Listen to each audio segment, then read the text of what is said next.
আজকে বাংলাদেশের তিনবারের সাবেক প্রধানমন্ত্রী গণতন্ত্র, সার্বভৌমত্ব এবং বাংলাদেশের মর্যাদা রক্ষায় অতন্দ্র প্রহরী আপসীর নেত্রী বেগম খালেদা জিয়া ভোর ৬টার সময় শাহাদত বরণ করেছেন। ইন্না লিল্লাহি ওয়া ইন্না ইলাইহি রাজিউন। গোটা জাতির মতো আজকে আমাদের সরকারে যারা আছেন আমরাও গভীরভাবে শোকাভিভূত। এই শোকের পরিবেশে আজকে বিশেষ আয়োজনে প্রধান উপদেষ্টার সভাপতিত্বে উপদেষ্টা পরিষদের একটা বিশেষ সভা অনুষ্ঠিত হয়েছে। সভার শুরুতে সাবেক প্রধানমন্ত্রী বেগম খালেদা জিয়ার মৃত্যুতে দাঁড়িয়ে 1 মিনিটের নীরবতা পালন করা হয়। আমি তার মাগফিরাত কামনা করে মোনাজাত করা হয়। মোনাজাত পরিচালনা করেন আমাদের ধর্মমন্ত্রী। সবাই বেগম জিয়ার মৃত্যুতে আগামীকাল থেকে 3 দিনের জন্য রাষ্ট্রীয় শোক প্রস্তাব গৃহীত হয়েছে এবং আগামীকাল সাধারণ ছুটির ঘোষণার সিদ্ধান্ত হয়েছে। সবাই বেগম জিয়ার মৃত্যুতে একটি শোক প্রস্তাব গৃহীত হয়।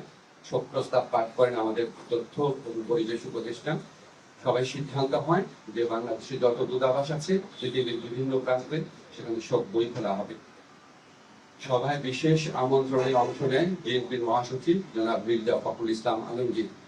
তিনি সাবেক প্রধানমন্ত্রী বেগম খালেদা জিয়ার পক্ষ থেকে, খালেদা জিয়ার পরিবার, বেগম দলের পক্ষ থেকে অন্তর্বর্তীকালীন কৃতজ্ঞতা প্রকাশ করেন এবং বেগম জিয়ার নিরাপত্তা সহ সকল ক্ষেত্রে প্রয়োজনীয় সহযোগিতা প্রদান করার জন্য ধন্যবাদ জানান।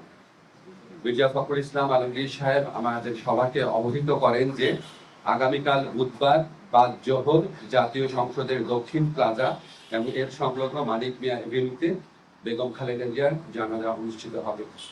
জানাজার পর তাকে শহীদ রাষ্ট্রপতি, বীর মুক্তিযোদ্ধা রাষ্ট্রপতি জিয়াউর রহমানের পাশে দাফন করা হবে।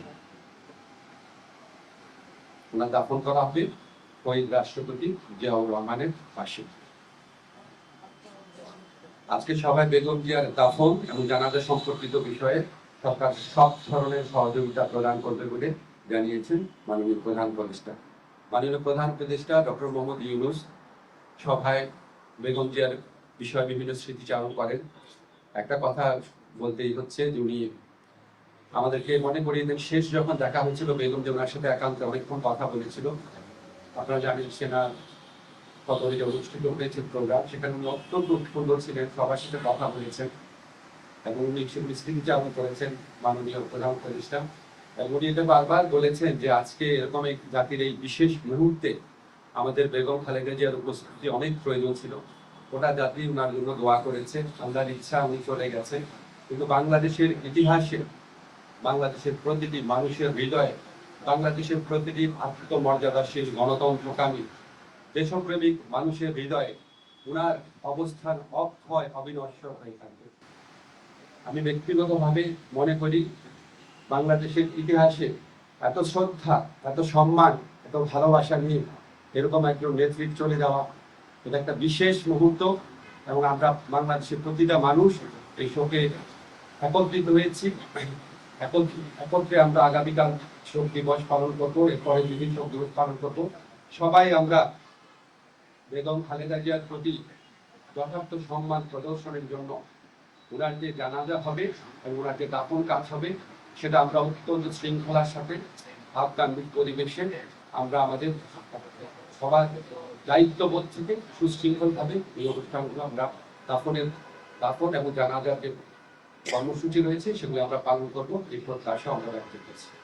আগের সময় নির্দয় আচরণের কথা বললেন, ওনাকে একটা প্রহসনমূলক রায়ে ওনাকে জেলখানায় পাঠিয়ে অকথ্য নির্যাতন করা হয়েছে। বেগম খালেদা জিয়াকে যেই মামলায় দোষী সাব্যস্ত করা হয়েছে এটা যে প্রহসনের একটা রায় ছিল, এটা যে একটা সম্পূর্ণ সাজানো রায় ছিল, এটা আমাদের সর্বোচ্চ আদালতের আপিল এবং রিভিউয়ের মধ্যে দিয়ে প্রমাণিত হয়েছে। সর্বোচ্চ আদালত সুপ্রিম কোর্টের আপিলের ডিভিশনের রায়ের মধ্যে বারবার বলা হয়েছে যে বেগম জিয়াকে যেই মামলায় সাজা দেওয়া হয়েছে সেটা সম্পূর্ণ রংলি, উদ্দেশ্য প্রণোদিতভাবে, জিজ্ঞাসা প্রসূতভাবে ওনাকে সাজা দেওয়া হয়েছিল। ওনাকে জেলখানায় বিভিন্ন সময় যেভাবে নির্যাতন করা হয়েছিল ওনাকে আমরা হয়তো এত তাড়াতাড়ি হারাতাম না। আমি ব্যক্তিগতভাবে মনে করি বেগম জিয়ার এই মৃত্যুর পিছনে ফ্যাসিস্ট যে প্রধানমন্ত্রী ছিলেন শেখ হাসিনা এবং ওনার যে সরকার আছে অবশ্যই তার দায় রয়েছে। আমরা আমাদের সরকারের পক্ষ থেকে আপনারা সবাই লক্ষ্য করেছেন, আমাদের যা করার ছিল, আমাদের মাননীয় প্রধান উপদেষ্টা প্রফেসর ডক্টর মোহাম্মদ ইউনূস উনি ব্যক্তিগতভাবে সমস্ত সময় খোঁজ খবর রেখেছেন।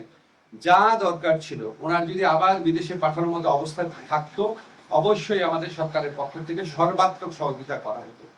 উনি ব্যক্তিগতভাবে এই জিনিসগুলোর খোঁজ খবর নিয়েছেন। আমাদের দুর্ভাগ্য, আমরা হয়তো বেগম খালেদা জিয়াকে বছর খানেক বা বছর দুয়েক আগে যদি আমরা হয়তো পেতাম, হয়তো আমাদের পক্ষে কিছু একটা করা সম্ভব ছিল।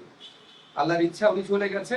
তবে আমাদের জন্য সবচেয়ে বড় আনন্দের ব্যাপার হচ্ছে উনিও সারা দেশের মানুষের সম্মান, শ্রদ্ধা এবং ভালোবাসা নিয়ে বিদায় নিয়েছেন। আমি জাস্ট মাইকেই বলে দিচ্ছি, কালকে